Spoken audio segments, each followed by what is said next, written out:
Select 2025 বা state level eligibility test ইয়ার online application আরম্ভ হয়েছে।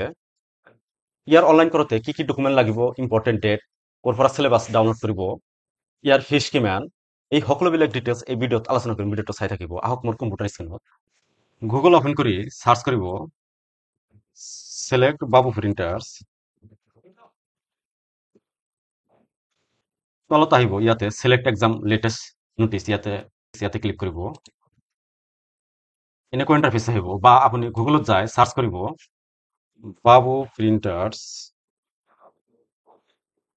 বাবু প্ৰিণ্টাৰ্ছ লিখি সাৰ্চ কৰিব। বাবু প্ৰিণ্টাৰ্ছ.in ভিজিট কৰিব। এনেকুৱা ইণ্টাৰফেচ আহিব। মোবাইলত অপেন কৰিলে এনেকুৱা ইণ্টাৰফেচ আহিব। তলত আহিলে ইয়াতে সিলেক্ট লিখা আছে, ইয়াতে ক্লিক কৰিব। তাৰপিছত এনেকুৱা আৰ্টিকেলটো অপেন হৈ যাব। ইয়াত মই সম্পূৰ্ণ ডিটেইলছত আলোচনা কৰিছো। আৰম্ভ হৈছে আজিৰ পৰা। আজি ডিচেম্বৰৰ 2 তাৰিখ 2024 আৰু ইয়াৰ লাষ্ট ডেট হ'ল জানুৱাৰীৰ 15 তাৰিখ 2025 আৰু এক্সামটো হ'ব মাৰ্চৰ 23 তাৰিখ ৰবিবাৰ দিনা 2025। ইয়াৰ পৰা আপুনি সিলেবাস ডাউনলোড কৰিব পাৰিব। ইয়াতে এজ লিমিট নাই। ইয়াতে ডকুমেন্ট লাগিব আপোনাৰ ফটো, সিগনেচাৰ 20 কেবিৰ পৰা 200 কেবিৰ ভিতৰত হ'ব লাগিব, জেপিজি ফৰ্মেট, আৰু এড্ৰেছ প্ৰুফ, আইডেন্টি প্ৰুফ আৰু মাষ্টাৰ ডিগ্ৰী মাৰ্কশ্বিট পিডিএফ ফৰ্মত আপলোড কৰিব লাগিব, আৰু মেক্সিমাম সাইজ হ'ল 200 কেবি। তলত আহিলে ইয়াতে ফিজ ডিটেইলছ দিয়া আছে, ইয়াৰ পৰা চাই ল'ব। ইয়াতে ইম্পৰ্টেণ্ট ৱেব লিংক দিয়া আছে, ইয়াতে ক্লিক কৰিলে এনেকুৱা ইণ্টাৰফেচ আহিব। মোবাইলত অপেন কৰিলে এনেকুৱা ইণ্টাৰফেচ আহিব। ইয়াতে ফাৰ্ষ্ট ৰেজিষ্ট্ৰেশ্যনত ক্লিক কৰিব লাগিব। এনেকুৱা একটা ফৰ্ম অপেন হ'ব। ইয়াতে first name, middle name, last name, email ID, phone number, password আৰু কনফাৰ্ম পাছৱৰ্ড আৰু কেপচা দি সাইন আপত ক্লিক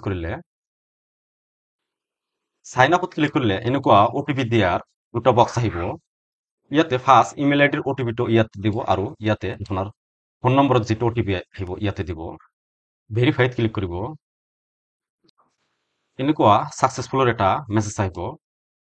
তাৰপিছত আপুনি প্ৰচিড টু লগইনত ক্লিক কৰিব।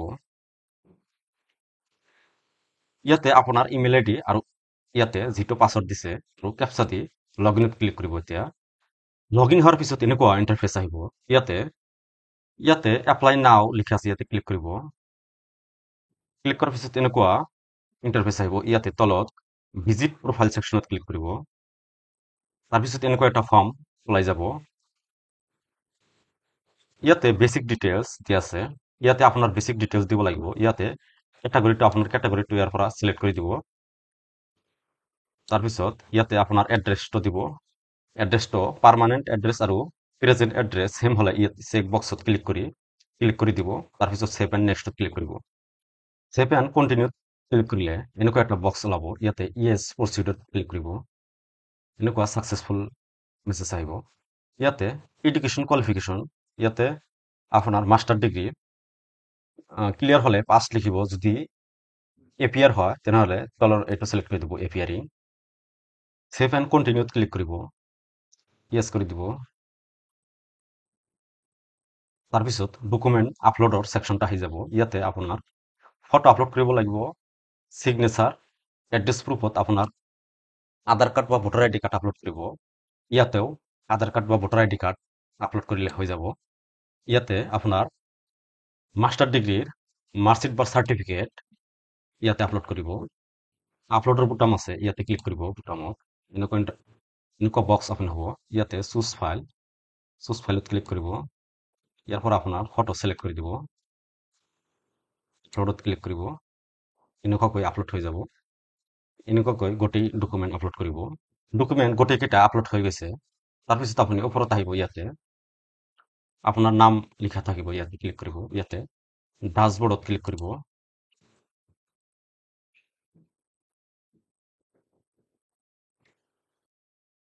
আকৌ এনেকুৱা এটা ফৰ্ম ওলাই যাব। ইয়াতে চাব কিবা ভুল আছে নেকি। সকলো ডিটেইলছ চাই তলত আহিব। ইয়াতে টেষ্ট চেণ্টাৰটো ইয়াৰ পৰা সিলেক্ট কৰি দিব। দি সেভ এণ্ড কণ্টিনিউত ক্লিক কৰিব। ইয়েছ কৰি দিব।